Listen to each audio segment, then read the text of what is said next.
안녕하세요. 미국 주식론 대학의 미준입니다. 오늘도 변함없이 미국 주식 투자의 정석을 지키고 있는 미준에 오신 것을 환영합니다. 저는 영국으로 돌아왔습니다. 한국에서 꿈만 같은 일주일을 보내고요. 이제 다시 아주 오래간만에 카메라 앞에 서 있는데요. 이번에 비록 짧은 일정이었지만 구독자분들 그리고 미준 멤버분들과 얼굴을 맞대고 인사할 수 있어서 정말 의미가 있었고요. 또한 잠시 유튜브를 쉬면서 제가 굉장히 생각을 많이 할 수 있었거든요. 개인적으로 상당히 많이 도움이 되는 뜻깊은 시간을 보내고 왔습니다. 그런데 이제 한 열흘 이상 방송을 쉬었기 때문에 카메라 앞에 앉아 있는 게 너무나 어색합니다. 그래서 오늘 좀 많이 버벅거릴 수 있는데요. 조만간 다시 예전의 수준에 또 도달을 하겠죠. 조금만 더 양해를 해주시면 제가 조만간 컨디션 회복해서 좋은 방송 보내드릴 수 있도록 하겠습니다. 그리고 한 가지 여러분들께 공지 말씀드리고 싶은데요. 제가 커뮤니티 포스팅을 통해서 다음과 같은 글을 공유한 바가 있습니다. 제목은 미국 주식으로 은퇴하기 미준이 새롭게 태어납니다 라는 장문의 편지를 제가 여러분들께 좀 공유를 했는데요. 그 핵심 내용만 잠깐 읽어드리면 제가 이제 2020년 6월 달에 미준을 시작했잖아요. 그때 제가 미준이라는 그 유튜브 채널을 오픈한 이유를 잠깐 소개를 드리면 저는 이제 전문 분야가 호텔리어입니다. 그래서 저의 전문 분야가 아닌 미국 주식이라는 영역을 상대로 미국 주식으로 은퇴하기 미준이라는 채널을 처음에 이제 기획했던 이유는 제가 봤을 때 투자자 입장에서 한국인 투자자를 대상으로 하는 미국 주식 컨텐츠가 너무나 부족했다라는 판단을 했기 때문입니다. 그래서 이제 그때는 제 컨텐츠에 대한 자부심이 있었습니다. 이미 미국 주식에 투자하고 있으나 부족한 투자 정보로 인해서 어려움을 겪고 계신 분들이 많이 계시다라는 생각을 했고요.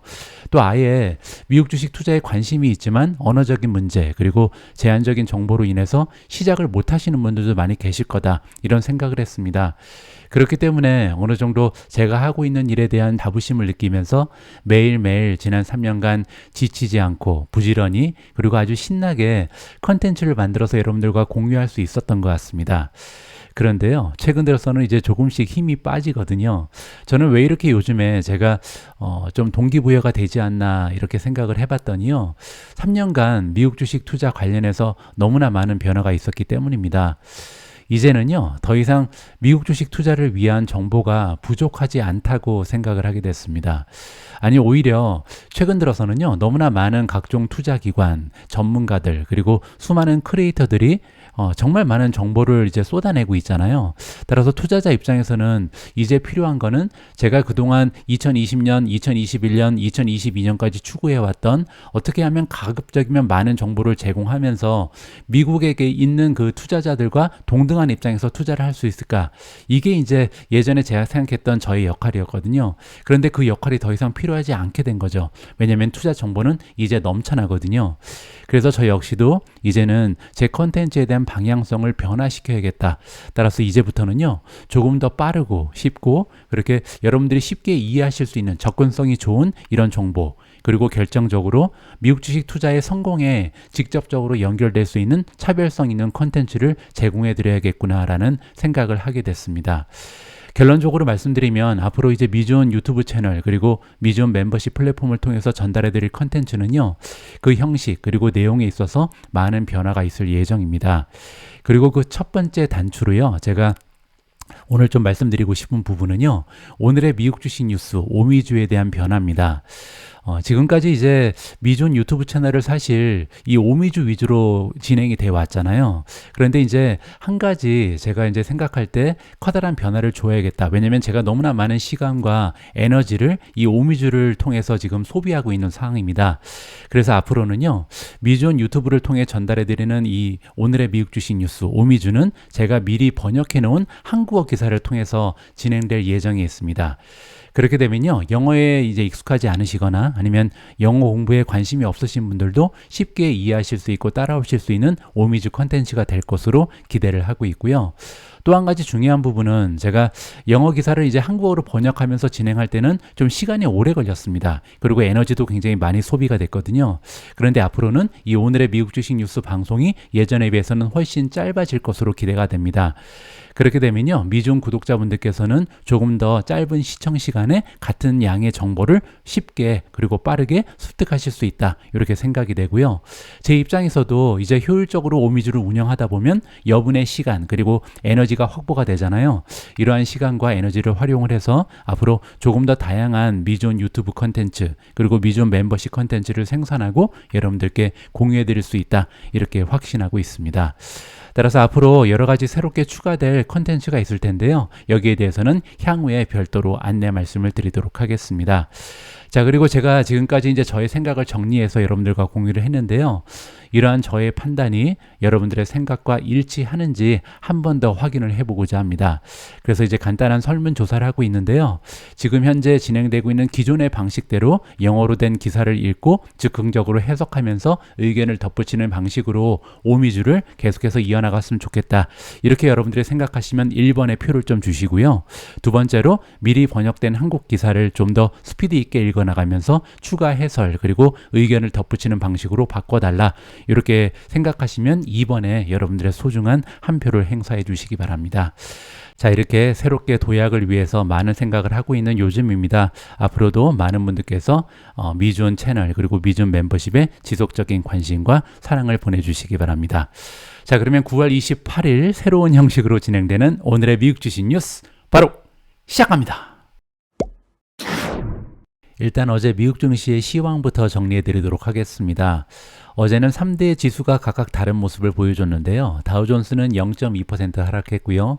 S&P 500은 0.02% 올라갔으니까 횡보했습니다.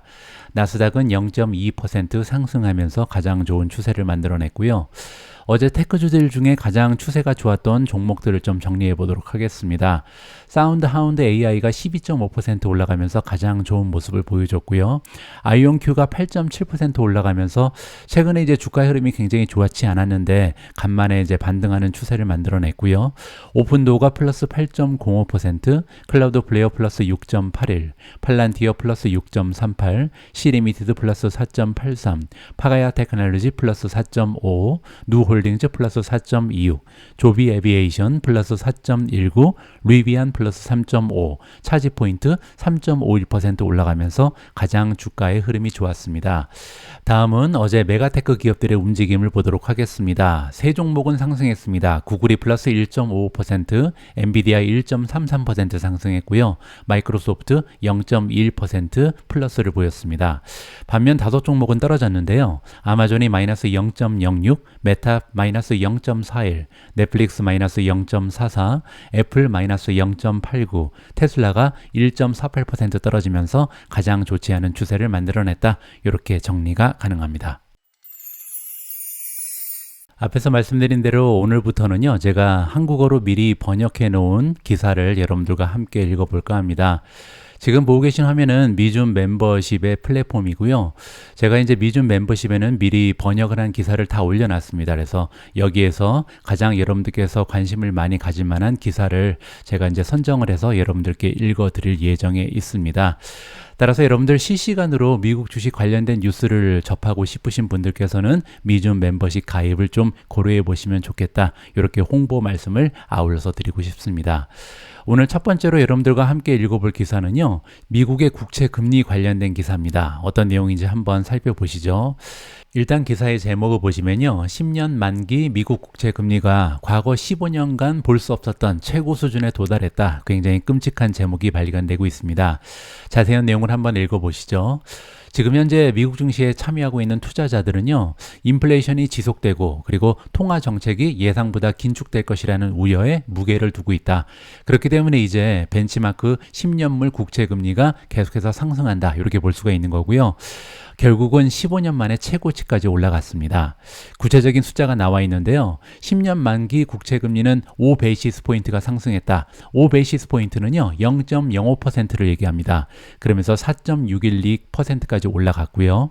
2년 만기 국채 금리는 6베이시스 포인트가 올라가면서 이제 5.139%까지 올라갔습니다. 한 가지 더 나쁜 부분은 지금 여기 나와 있는 것처럼 장단기 국채 금리 역전 현상이 계속해서 가속화되고 있다. 이 부분은요, 미국 증시의 역사를 봤을 때 항상 이렇게 장단기 국채 금리가 역전돼서 오랫동안 지속되면요, 그 뒤에는 항상 리세션이 찾아왔다.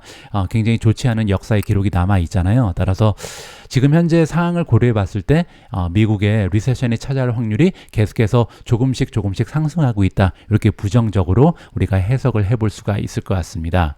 자, 그리고 추가적으로 좋지 않은 뉴스들이 있는데요. 여기 보시면 8월 신규 주택 판매 그리고 9월달 소비자 신뢰 지수가 모두 예상치를 밑돌았다.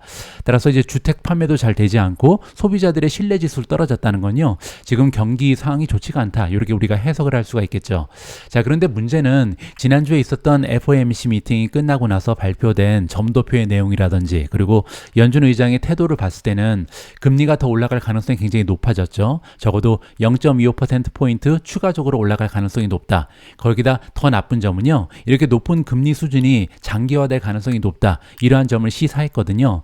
따라서 금리는 굉장히 높게 형성이 될 가능성이 높고 동시다발적으로 지금 현재 여러 가지 경제 지표를 보니까 경기가 좋지 않다. 이 부분은요, 리세션의 확률이 점점 더 짙어지고 있다. 이렇게 해석이 가능한 겁니다. 자, 그런데 여기에 추가적인 악재가 있습니다. 여기 보시면요, 의회가 이번 달 말까지 연방정부 자금 조달에 합의하지 않으면요, 10월 1일부터 시작될 수 있는 미국 정부 셧다운 가능성이 계속해서 높아지고 있다. 정부의 셧다운은 뭐냐면요, 미국에서는 이제 10월 초에 새로운 회계 연도가 시작된다고 합니다. 그렇기 때문에 그 전에 이제 다음 회계 연도에 쓸 수 있는 그 비용에 대한 예산이 책정이 돼야 되거든요. 근데 이게 합의가 되고 있지 않죠. 따라서 이렇게 합의가 되지 않고 나서 10월 달을 맞이하게 되면 돈을 쓸 수가 없다는 겁니다. 따라서 굉장히 어려운 상황에서 이렇게 좀 추가적인 악재가 발생이 된다. 따라서 무디스라는 그 3대 신용평가사는 무슨 얘기를 하고 있냐면요, 이번 주 초에 이제 이런 얘기를 했습니다. 셧다운이, 그러니까 미국 정부의 셧다운이 정말로 발생을 하게 되면요, 미국의 신용 등급에 부정적인 영향을 미칠 수 있다. 따라서 신용 등급이 한 단계 떨어질 수 있다는 거죠. 그리고 웰스파고가 얘기하기를 미국 달러 지수가 하락할 수 있다. 달러 지수가 떨어지게 되면 미국의 투자 가치가 떨어지게 되거든요. 따라서 여러 가지 좋지 않은 추세가 동시다발적으로 나오고 있다. 이렇게 정리가 가능할 것 같습니다.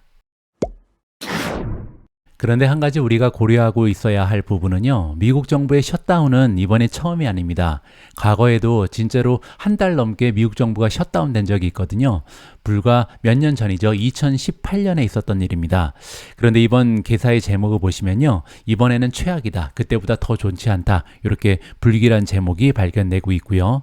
보다 구체적인 내용을 한번 살펴봐야겠습니다. 펜테온 마크로 이코노믹스라는 기관이 있는데요. 이 기관의 의견에 따르면 과거에도 높은 금리 그리고 정부 셧다운이 동시에 나타난 적이 있었다. 그게 바로 2018년이다. 그런데 올해는 더 좋지 않다. 이런 의견이거든요. 구체적인 내용을 좀 살펴보도록 하겠습니다. 2018년 12월 22일부터 그리고 2019년 1월 26일까지 미국 정부가 셧다운이 되었었다고 합니다.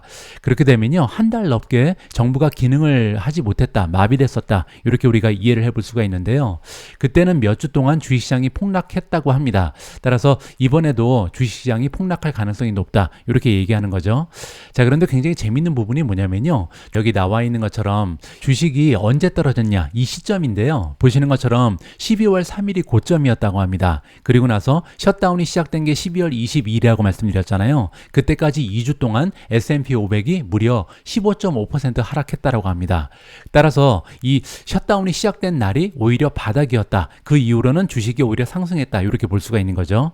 여기 나와 있습니다. 그런 다음에 미국 증시는 셧다운 기간 동안 오히려 랠리를 보였다. 그러면서 연방정부가 업무에 복귀하기까지 잃어버린 주가의 대부분을 회복하고 나서 2019년 2월 22일 다시 12월 3일 전고점의 수준을 돌파한 적이 있다. 이렇게 지금 역사적인 사실을 공유하고 있습니다. 따라서 우리 입장에서는요, 지금 10월 초부터 셧다운 될 가능성이 높잖아요. 어떻게 보면 9월 말이 바닥일 수도 있다. 이렇게 좀 희망적으로 해석이 가능하다는 거죠. 자, 추가적으로 어떤 얘기를 하는지 한번 들어봐야 될 것 같습니다. 그 당시에 연준은요, 2018년 12월 19일 날 이제 FOMC 미팅이 있었나 봅니다. 그리고 금리를 인상 인상했다. 그리고 이제 그때는 시장의 참여자들이 예상을 했었다고 합니다. 추가적인 금리를 인상할 것으로요. 근데 문제는 성명서 그리고 향후의 인상 전망을 보면 시장이 기대했던 것보다 덜 비둘기파적이었다.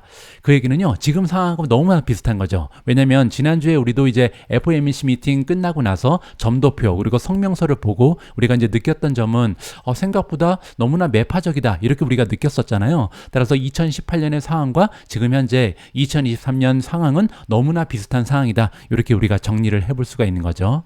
자, 그런데 문제는 뭐냐면요, 그때보다 좋지 않은 점이 있다고 합니다.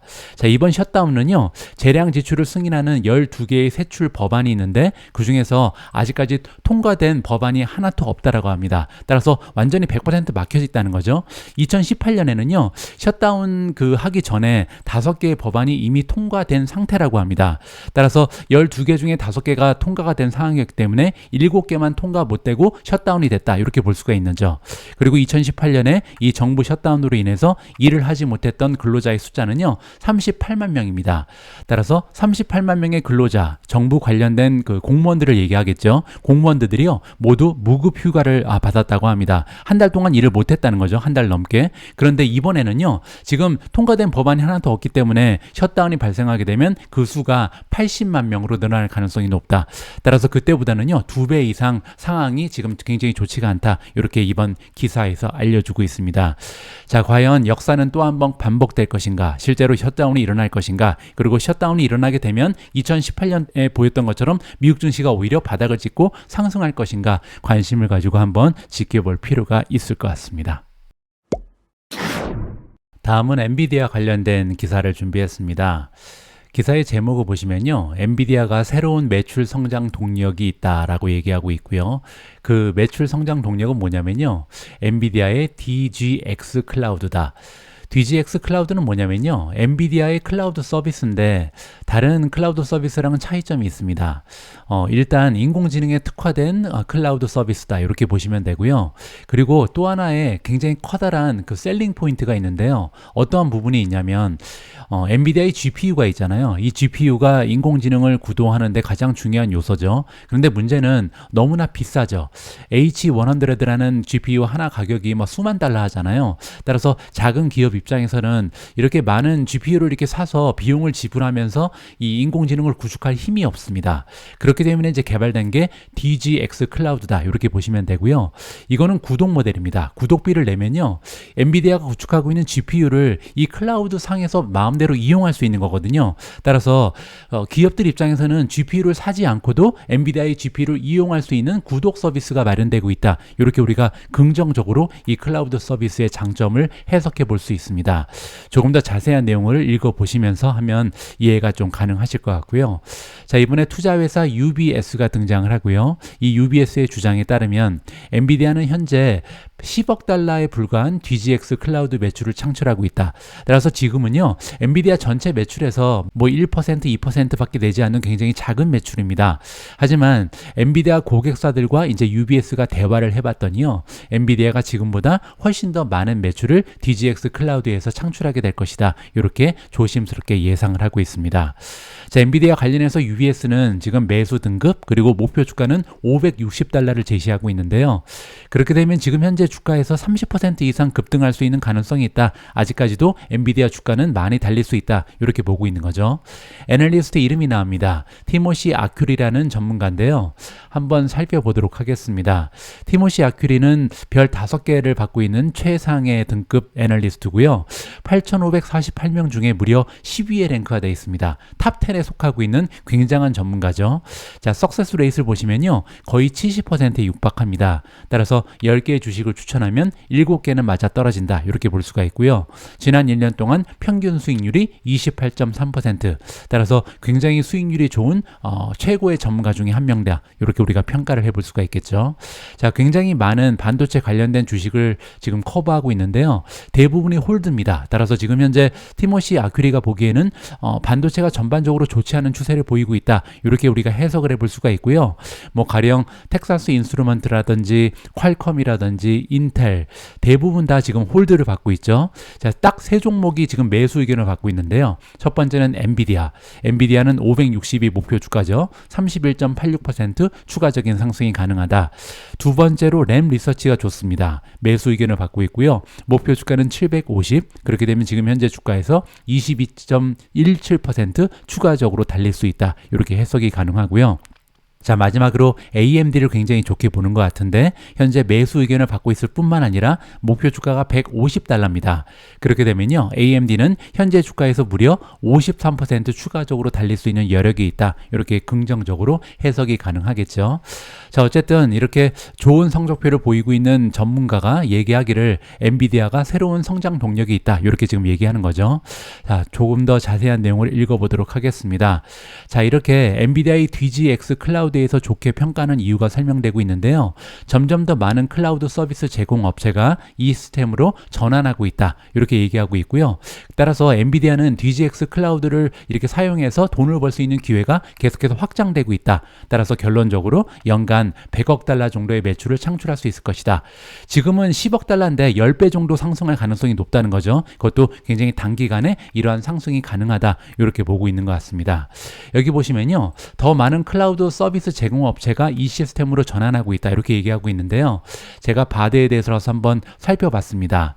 지금 현재 아마존, 마이크로소프트 애저, 구글 클라우드는 물론이고요. 보시는 것처럼 알리바바라든지 텐센트, IBM, 그리고 밑에 내려가시면 델 테크놀로지, 오라클, 따라서 대부분의 클라우드 제공 업체는 사실상 이 엔비디아의 DGX 클라우드를 사용한다. 이렇게 보시면 될 것 같습니다. 자, 그래서 결론적으로 보시면요, 서비스가 서로 다른 많은 클라우드 서비스 제공업체로 확장되고 있으며 방금 전에 확인했죠. 그리고 엔비디아는요, 각 CSP는 클라우드 서비스 프로바이더의 약자인데요. 이거를 이용을 해서 활용 능력이 확장되고 있다. CSP는요, 방금 전에 제가 설명드린 것처럼 이 클라우드 서비스 안에 GPU가 들어가 있다. 이 부분이 키입니다. 따라서 구동 모델을 이용하면서 엔비디아의 정말 비싼 고가의 GPU를 활용할 수 있는 그런 기회가 창출된다. 이것이 이제 키 셀링 포인트고, 따라서 단품 모델 옵션까지 추가하면 잠재적으로 연간 100억 달러의 비즈니스가 탄생할 수 있다. 이렇게 지금 주장을 하고 있는 거죠. 자, DGX를 굉장히 높게 평가하는 아큐리의 논리는 이렇게 설명이 되어 있습니다.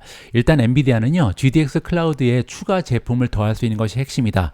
따라서 굉장히 다양한 제품과 서비스를 GDX 클라우드를 통해서 판매할 가능성이 높다. 이렇게 보는 건데요. 자, 예를 들어서 사전에 학습이 이미 된 인공지능 모델도 판매할 수가 있고요. 그리고 가장 중요한 거는 여기 나와 있는 거죠. 지금 현재 굉장히 접근하기 어려운 게 H100의 GPU잖아요. 뭐 없어서 할 수도 없고 또 살 수 있다고 해도 굉장히 비용이 높습니다. 따라서 이 엔비디아의 H100의 GPU를 활용할 수 있다는 게 가장 커다란 장점이 될 수 있을 것 같고요. 그리고 여기 나와 있는 것처럼 필요에 따라서 규모를 확장할 수도 있고 축소할 수도 있다. 이 얘기는 뭐냐면요, 만약에 하나의 기업이 GPU를 직접 사서 인프라를 구축하게 되면요, 산 그 용량에만 지금 한정이 돼 있잖아요. 그런데 이거는 구동 모델이기 때문에 만약에 좀 더 많은 GPU가 필요하다. 그러면 이제 규모를 올리면 되죠. 확장시키면 되고요. 만약에 내가 생각했던 것보다 GPU가 필요가 없네. 그러면 규모를 줄이면 됩니다. 굉장히 쉽게 조절이 가능하다. 이게 하나의 셀링 포인트다. 이렇게 보시면 되고요. 또 한 가지는 온프레미스 인프라, 그리고 이제 클라우드 쪽에 동시다발적으로 이용이 가능하다. 따라서 지금 현재 미국 기업 중에 50%는 아직까지도 온프레미스, 따라서 기업 내에 서버를 두고 지금 아직까지는 영업을 하고 있거든요. 이런 기업과도 통합이 가능한 굉장히 편리한 시스템이다. 이렇게 보시면 되겠죠. 따라서 결론적으로 엔비디아 같은 경우는 내년에 지금 기대되는 매출이 1000억 달러에 이른다고 합니다. 100억 달러라는 것은 이제 전체 매출의 10%니까 이 한 가지 비즈니스 분야에서 매출이 10% 정도 향상될 수 있다. 우리가 긍정적으로 해석을 해볼 수가 있는 거죠. 자, 아큐리는 또 한 가지 굉장히 중요한 점을 지금 언급하고 있는데요. DGX 클라우드는요, 사용 기업 중에 한 60%가 구동 모델을 사용하고 있다. 그 얘기는요, 소프트웨어 매출이기 때문에 마진이 90% 이상이 될 수 있다는 거죠. 따라서 전체 매출에서 10%밖에 되지 않은 작은 부분이지만 순이익은 굉장히 많이 상승할 수 있다. 왜냐하면 마진이 90%를 넘어가기 때문이다. 이렇게 정리가 가능할 것 같습니다. 다음은 팔란티어 관련된 호재를 전달해 드리도록 하겠습니다. 어제 미국 증시는 혼조세였잖아요. 올라간 종목도 많았지만 떨어진 종목도 꽤 많이 있었습니다. 하지만 팔란티어는 6% 이상 주가가 급등을 했는데요. 거기에는 긍정적인 뉴스 하나가 작용을 한 거죠. 여기 나와 있는 것처럼 팔란티어가 2억 5천만 달러 규모의 육군 계약을 체결했다. 미국의 육군과 또 하나의 계약이 이제 체결이 됐는데 규모가 굉장히 크죠. 2억 5천만 달러 규모다. 따라서 주가가 6% 이상 올라갈 만한 호재가 발생을 했다. 이렇게 보시면 됩니다. 이번에 계약은요, 인공지능 그리고 머신러닝 분야의 연구개발 서비스를 수행하기 위해서 체결이 됐다. 이렇게 보시면 되고요. 계약 기간은 3년입니다. 2026년 9월 25일까지 완료될 예정에 있다. 이렇게 보시면 되고요. 참고로 팔란티어는 한 가지 더 커다란 뉴스를 기다리고 있습니다. 제가 지내고 있는 영국의 의료 서비스를 담당하고 있는 부처가 있죠. 바로 NHS라고 부르는 기관인데요. NHS가 조만간 빠르면 이번 주 안에 아니면 늦어도 이번 달 다음 달까지는 500밀리언 거의 480밀리언이죠. 그래서 4억 8천만 달러짜리 가치가 있는 이 계약건에 대한 발표를 하게 됩니다. 그래서 지금 현재 팔란티어 주주 입장에서는요, 이게 성사되는가 굉장히 많은 관심을 가지고 기다리고 있는 상황이거든요. 따라서 어제 발표된 계약건도 굉장히 컸습니다. 250밀리언이었잖아요. 그런데 그거보다 거의 2배 가까이 커다란 규모의 NHS 계약의 결과가 조만간 발표될 예정에 있다. 이것도 주가가 크게 상승할 수 있는 커다란 호재가 되지 않을까 개인적으로 판단합니다. 다음으로 전달해드릴 기사는요, 우리가 투자하고 있는 엔비디아 그리고 TSMC 관련된 긍정적인 뉴스입니다. 기사의 제목부터 읽어보시면 TSMC가 이번에 인공지능 수요에 맞춰서 패키징의 주문량을 늘린다라고 나와 있는데요. 구체적으로 무슨 내용인지 하나하나 차근차근 설명을 드리도록 하겠습니다. TSMC가 인공지능을 겨냥한 프로세서 수요를 충족하기 위해 고급 패키징 장비에 대한 주문을 늘린 것으로 알려졌다라고 나와 있죠. 이 부분 관련해서는 제가 한 달 전 정도에 다른 기사를 통해서 여러분들께 그 내용을 전달해 드린 적이 있습니다. 우리가 모두 잘 알고 있는 것처럼 현재 엔비디아의 GPU는 없어서 못 팔거든요. 따라서 수요는 여기 가 있는데 공급이 굉장히 딸린 상황입니다. 자, 그런데 TSMC의 체어맨이 얘기하기를 사실 우리는 GPU 충분히 생산하고도 남음이 있다. GPU는 모자르지 않다. 이렇게 얘기했죠. 근데 문제는 뭐냐면요, GPU만 있으면 되는 게 아니라 GPU를 포함한 패키징을 만들어서 판매를 해야 되는데 패키징 능력이 떨어진다. 따라서 지금 충분한 패키지를 생산해내지 못하고 있다. 이러한 내용을 여러분들과 공유한 적이 있습니다. 그 패키지 능력을 여기 나와 있는 것처럼 이 Chip on Wafer on Substrate 이렇게 부르거든요. 줄여서 COWOS, CoWoS라고 부르는 것이 바로 이 GPU를 포함한 패키징이다. 이렇게 보시면 됩니다. 따라서 엔비디아 혹은 AMD와 같은 회사의 GPU를 제작하기 위한 패키징 장비 주문을 이번에 늘렸다. 이렇게 이해하시면 됩니다. 자, 이게 왜 중요하냐면요, GPU 하나만 가지고 우리가 인공지능 같은 첨단 컴퓨팅을 구동할 수 있는 것이 아니고요, 옆에 이제 메모리 칩이라든지 다양한 게 한꺼번에 들어가야 됩니다. 뭐 예를 들어서 이렇게 인공지능 같은 경우는요, 고대역폭 메모리 칩이 필요하거든요. SK 하이닉스에서 만드는 거죠. HBM이라는 하이 밴디스 메모리가 있습니다. 이걸 합쳐서 GPU랑 하나의 패키지로 구성을 해서 판매를 하는 것이 인공지능 칩이다. 이렇게 이해해 볼 수가 있는데 TSMC가 GPU는 충분히 생산하지만 이 Chip on Wafer on Substrate 요거를 이제 충분하게 만들지 못하고 있다는 거죠. 자, 그런데 이번에 대만의 경제 일간지 대만 이코노믹 데일즈의 보도 내용에 따르면요, 글로벌 파운드리 기업인 TSMC가 시설의 생산 문제로 인해서 코어스의 패키징 수요를 따라잡는데 어려움을 겪고 있었다. 하지만 이번 주문으로 인해서 코어스의 증가율이 약 30%에 달할 것이다. 이렇게 긍정적인 소식을 전달해주고 있습니다. 자, 구체적으로 추가의 패키징 장비 설치는요, 이번 연말에 이루어질 것이다. 따라서 내년부터는 TSMC가 월 최대 3만 개 정도의 웨이퍼를 생산하게 될 것이다. 그렇게 되면요, 지금 현재 생산량에 비해서 2배 이상 생산하는 가능성이 있다. 그렇게 되면 엔비디아 입장에서도 이제 앞으로 GPU 판매가 2배 이상 올라갈 수 있다. 이렇게 우리가 긍정적으로 예상을 해볼 수가 있겠죠. 따라서 이번 기사는 TSMC뿐만 아니라 엔비디아 투자자 입장에서도 굉장히 중요한 뉴스다. 이렇게 정리가 가능할 것 같습니다. 오늘 마지막으로 준비한 기사는요, 마이크로소프트의 미래가 달려있는 챗GPT 관련해서 굉장히 긍정적인 뉴스가 보도가 되고 있습니다.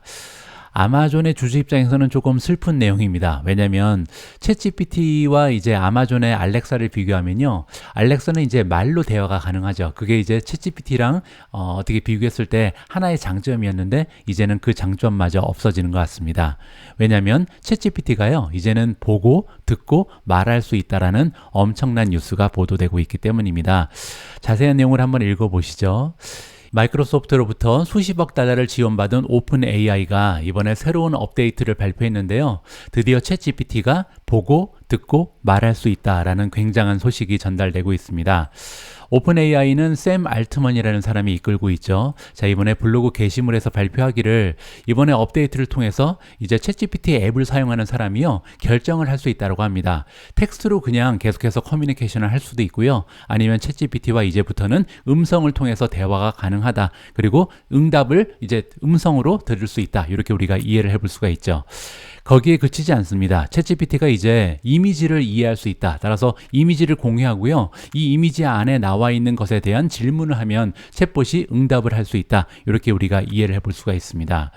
여기 나와 있는 것처럼 챗GPT는요, 전문 성우들과 협력을 했다고 합니다. 따라서 챗GPT의 음성이 굉장히 좀 좋은 목소리가 나오겠죠. 전문 성우들의 목소리를 카피했다. 이렇게 보시면 되고, 굉장히 인간의 음성과 비슷한 소리가 나올 가능성이 높다. 하루빨리 좀 이용을 해보고 싶다라는 생각이 들게 되고요. 그리고 또한 오픈소스 음성 인식 시스템인 위스퍼라는 게 있는데요. 이 위스퍼를 활용을 해서 사용자가 말한 단어를 텍스트로 변환한다. 따라서 이제 음성으로 말을 할 뿐만 아니라 우리가 음성으로 물어본 것도 다 이해할 수가 있다. 이렇게 우리가 이해가 가능합니다. 자, 음성 업데이트는 iOS 그리고 안드로이드 앱에서 사용할 수 있다. 따라서 둘 다 가능한 거죠. 그리고 아까 제가 말씀드린 것처럼 옵트인이다. 옵트인이라는 것은요, 우리가 결정한다는 겁니다. 원하는 사람만 음성으로 대화할 수 있다. 아니면요, 이 옵트인을 하지 않으면, 선택하지 않으면 계속해서 텍스트로 대화가 가능하다. 이렇게 보시면 되고요. 이미지 업데이트는 선택이 아니라 그냥 필수입니다. 모든 버전에서 사용할 수 있다. 이렇게 이해하시면 되겠습니다. 오픈 AI는 또한 이미지 및 음성 기능의 배포가 점진적으로 이루어질 것이다. 따라서 향후에 2주밖에 걸리지 않다고 합니다. 2주 내에 챗GPT 플러스를 이용하는 유료 고객들, 그리고 엔터프라이즈니까 이제 기업 사용자들한테 제공이 먼저 될 것 같고요. 그 이후에는 이제 지정되지 않은 일정에 따라서 다른 우리 같은 일반 사용자 그리고 개발자한테 배포될 예정에 있다. 이렇게 이해하시면 될 것 같습니다. 이 기사를 보고요, 제가 느끼기에는 챗GPT 유료 고객이 많이 늘어날 것 같다라는 생각이 들었습니다. 왜냐하면 저만 해도요, 이거 돈 내고 이용할 만한데 이런 생각이 들더라고요. 특히 이제 우리 아이들한테 좀 챗GPT랑 대화를 시작할 그런 시기가 다가온 것이 아닌가. 그래서 챗GPT 가지고 우리 아이들이 좀 대화를 시작했으면 하는 아빠의 바람이 좀 생기는 그런 기사 내용이었다. 이렇게 정리를 해드리겠습니다. 9월 28일 보내드린 오늘의 미국 주식 뉴스는 여기까지입니다. 오늘 방송은 개인적으로 엉망이었던 것 같습니다. 아무래도 이제 열흘 넘게 방송을 쉬었기 때문에 일단 카메라 앞에서 얘기하는 게 굉장히 어색했고요.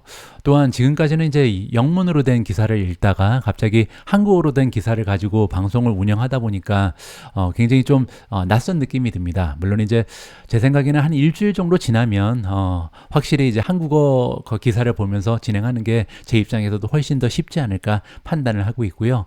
그렇게 되면 조금 더 여유 있게 여러분들께 다양한 저희 인사이트라든지 의견을 개진해 드릴 수 있을 것 같다라는 긍정적인 생각을 하게 됩니다. 조금만 더 참을성 있게 기다려 주시면요, 조금 더 양질의 방송을 만들어서 공유해 드릴 수 있도록 하겠습니다. 자, 오늘 방송 접기 전에 한 가지 더 말씀드리면요, 아까 방송 초반에 공지해 드린 것처럼 지금 현재 설문조사 진행 중이거든요. 오늘의 미국 주식 뉴스 방식을 좀 바꿔봤는데 여러분들이 보시기에 예전처럼 좀 영어로 된 기사를 읽고 즉흥적으로 해석하면서 의견을 덧붙이는 방식이 더 좋을지, 아니면 오늘 여러분들께 선보인 것처럼 미리 번역된 한국어 기사를 조금 더 스피드 있게 읽어나가면서 저희 개인적인 해설, 의견을 덧붙이는 방식이 더 좋을지 여러분들의 의견을 함께 좀 소중한 한 표로 행사해 주시기 바랍니다. 자, 저는 9월 29일 금요일 방송에서 다시 인사드릴 수 있도록 하겠습니다. 우리 모두가 미국 주식 투자로 은퇴하는 그날까지 다 함께 화이팅입니다. 행복한 하루 되세요. 감사합니다.